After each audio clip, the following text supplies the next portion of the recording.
Hello mga beshi ko!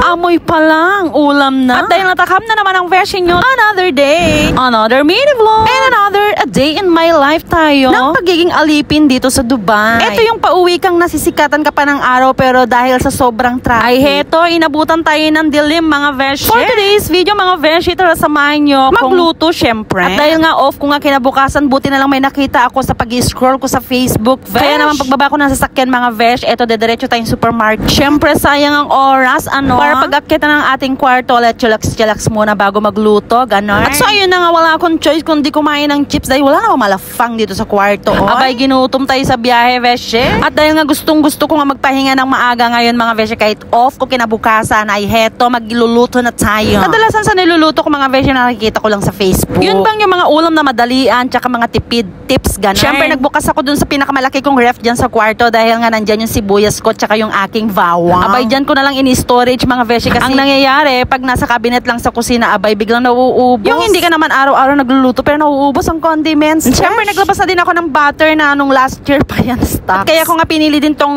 aking kine-crave, dahil nga kompleto naman tayo ng ating pantimpla. Kaya nga tipid tips, diba? Masarap pero tipid, ganun. I mean, tipid sa budget, At para dire-diretso tayo magluto mga beshi, heto. Ipe-prepare muna natin lahat ng ating mga kailangan para dire-diretso ang ating pagluluto later on. Ang ating recipe for today's video pala ay garlic butter chicken na tipid tips naman talaga sa budget. Medyo napamahal lang tayo sa chicken mga beshi kasi sabi ko yung pinakamaliit. Kaso nang ikinilo ng mga beshi 18 dirham, nag-expect pa man din ako ng mga 13 dirham lang. At kaya ko din naman nagustuhan ang recipe na itest kasi nga merong carrots. O syempre mahilig tayo sa gulay. Alam niyo ba dati mga beshi, hindi ako mahilig gumamit ng peeler. Pero nung na-realize ko na mabilis pala magbalat, pag peeler ang ginamit. Kaya hayan, sinanay ko na lang yung self ko Tapos ayun, yung carrots nga, ayan, i-slice nga natin ng maliliit na cubes. Wag naman masyadong maliit kaya baka madurog na. Pero dahil nga gaya-gaya ako, syempre susundan ko kung ano yung slice doon sa pinanood ko para ma-perfect ba. At dahil para may iba naman, heto, magmamagic na lang tayo kung paano ba mag-slice nitong bawang tsaka sibuyas natin. Try nyo ganyanin, besh. Baka sakaling magawa nyo din dyan. At dahil nga ready na ang lahat, mga beshi, kawali na lang ang kulang. At naisipan ko nga yung malaking kawali ang gagamitin ko, pero hay nako, sa kasamaang palad mga beshi, hindi masyado na kiss-kiss ang itim. Eto,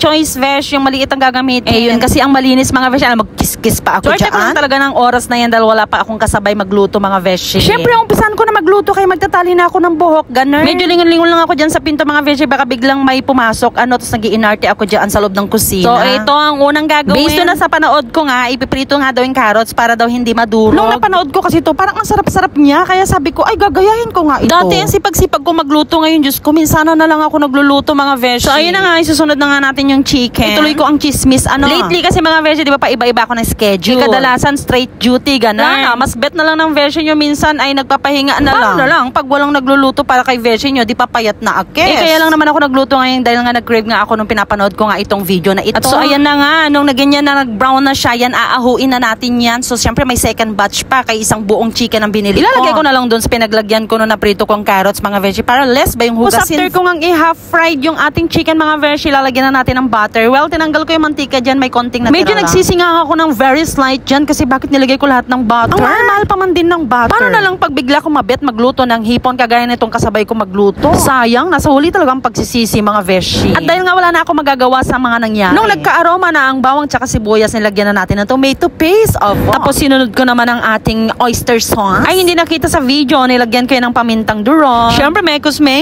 para ma-mix lahat ng mga ingredients. Tapos nilagyan ng konting sugar ng kapitbahay, kaya nanghingi tayo. Tapos ayan na, ilalagay na natin yung na-fry natin na chicken kanina. So, dapat daw low fire lang para hindi dumikit yung kanyang sauce doon sa kawali, kaya hindi naman na mamahalin yung ginamit kong kawali. Hindi kagaya itong katabi ko, mamahalin ng kawali. Tapos alam nyo ba, namali ako ng timpla dyan. Dapat hindi asin, dapat siya patis. Pero wala na, lately ko na lang naalala, Pero ayun, sabi ko na lang sa sarili ko, mabango naman Ang tanong nga kumusta naman kaya ang lasa nito? Kasi nung pinrito ko yung chicken mga beshi, hindi ko nilagyan ng salt. Pero wag ka, napakabango niya, in fairness. At heto na, representing ang first time kong lutuin na napakadaming butter at wala walang patis. Ang garlic butter chicken. So ano pang inaantay nyo? Lafangan na!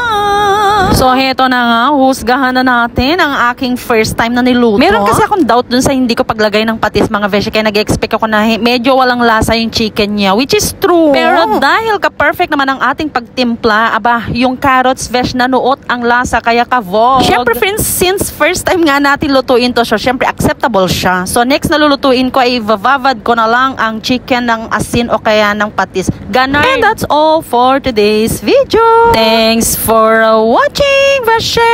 Bye! Au revoir.